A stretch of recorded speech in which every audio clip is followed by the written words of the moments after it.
Buenos días, hoy quería hablarles de la melatonina. La melatonina es una hormona endógena, es decir, que se produce en el interior del organismo, no solamente en el cerebro, en particular lo haría en la glándula pineal, que es una estructura de la base del cerebro, del encéfalo, sino también en otras localizaciones como por ejemplo la médula ósea o el intestino. La característica principal por la que esta molécula ha adquirido tanta importancia es debido a que su producción en el organismo aumenta en invierno y se reduce en verano porque tiene unos niveles endógenos que son correlativos a los niveles de luz que existen en el exterior. Por tanto, sigue unos ciclos, lo que da lugar a que en situaciones de más luz se estimule la actividad del organismo y se reduzca cuando existe un oscurecimiento del día. Por lo tanto, en invierno la melatonina aumenta, mientras que en verano se reduce. La cuestión es que la industria farmacéutica, conocedora de esto en base a la investigación científica, finalmente desarrolló la patente de la molécula y la ha vendido de forma masiva a la población general. La pregunta que nos tenemos que hacer, puesto que a la clínica vienen muchas personas que dicen que toman melatonina y que les resulta útil, pero la cuestión es decir, que hay una sobreutilización en la población general como primera medida contra el insomnio, pero la cuestión de fondo es si realmente sirve para algo o es simplemente una molécula que tiene un efecto placebo y que no tiene una utilidad significativa. La realización de análisis sistemáticos en Internet por personas con un espíritu crítico y que son bastante escépticos respecto a la realidad de la psicofarmacología tal y como nos la venden los poderes fácticos, nos lleva a la conclusión de que la eficacia de esta molécula es bastante limitada. Nos indican que la eficacia de esta molécula es reducida en el insomnio leve y prácticamente muy escasa en el insomnio crónico. Por lo tanto, lo único que se puede afirmar en estos momentos es que da la impresión de que tiene más efecto placebo que otra cosa, y segundo, en el insomnio crónico y severo es inútil, no sirve, y tenemos que pasar a hipnóticos en condiciones que serían benzodiazepinas de perfil predominantemente hipnótico o bien antipsicóticos. Pero lo único que se ha observado es que esta molécula puede tener cierta eficacia en personas jóvenes y en niños. Para colmo de males o agravar el conflicto, tampoco tenemos claro si realmente existe una indicación de utilizar este fármaco en niños, a pesar de que se administra con una gran soltura y alegría. Por lo tanto, yo creo que debemos quedar con que es una molécula relativamente ineficaz, que por supuesto no sirve para el insomnio crónico porque lo vemos en las consultas a diario, y tercero, su eficacia se ve muy limitada en adultos de mediana edad, por lo que su uso se circunscribe a adolescentes o en todo caso preadolescentes. Vamos a ver el vídeo, en qué consiste esta molécula, cómo actúa, cuáles son los receptores en los que se une en el cerebro, cuáles son sus indicaciones y efectos adversos.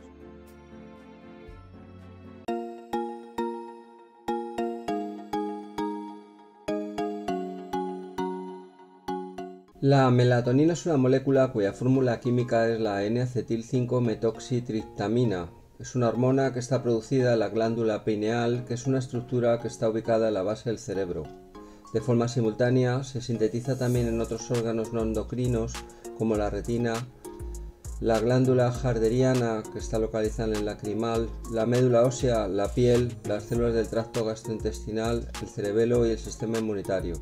La melatonina no es una hormona en el sentido clásico, ya que se sintetiza en diferentes órganos y su efecto no tiene un órgano específico. Su característica principal reside en que es una molécula que regula el reloj interno, modulando el ciclo sueño-vigilia. Al estar sincronizada con la luz externa, su producción aumenta de forma refleja en la oscuridad y disminuye con la luz. Esta propiedad ha hecho que la industria farmacéutica la haya sintetizado de forma artificial para tratar el insomnio. Los niveles de melatonina disminuyen con la edad, lo que podría contribuir a problemas de sueño en adultos mayores. Debido a estas características, se ha propuesto su empleo en el jet lag, que consiste en el desajuste del reloj interno debido a los viajes a través de diferentes usos horarios. Otra posible indicación son los trastornos del sueño relacionados con el trabajo por turnos y cuando existen horarios laborales irregulares. También se le atribuyen algunas funciones como antioxidante, modulador del sistema inmunológico, y se ha planteado su empleo en la depresión, el dolor crónico y la demencia. No obstante, no existe suficiente evidencia científica que respalde su empleo en estas circunstancias. La melatonina tiene una estructura química relativamente simple que actúa al unirse a receptores específicos en el cerebro, lo que da lugar al desencadenamiento de una serie de reacciones que promueven el sueño. Se sintetiza principalmente en la glándula pineal a partir del aminoácido triptófano, siguiendo una serie de reacciones enzimáticas en cadena en las que se transforma la serotonina en melatonina.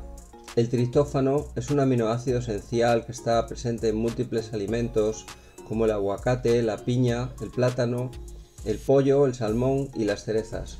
La melatonina ejerce su acción mediante su unión a dos tipos de receptores que han sido llamados MT1 y MT2. No está claramente definida la función de cada uno de ellos. Se especula que el MT1 tendría relación con el efecto hipnótico, mientras el MT2 está relacionado con la regulación del ritmo circadiano, pero esta separación de funciones no está completamente clara. También se ha implicado el MT2 en la modulación del dolor. En general, la melatonina es una molécula bien tolerada. Algunos efectos secundarios son la somnolencia diurna, los dolores de cabeza, mareos y náuseas.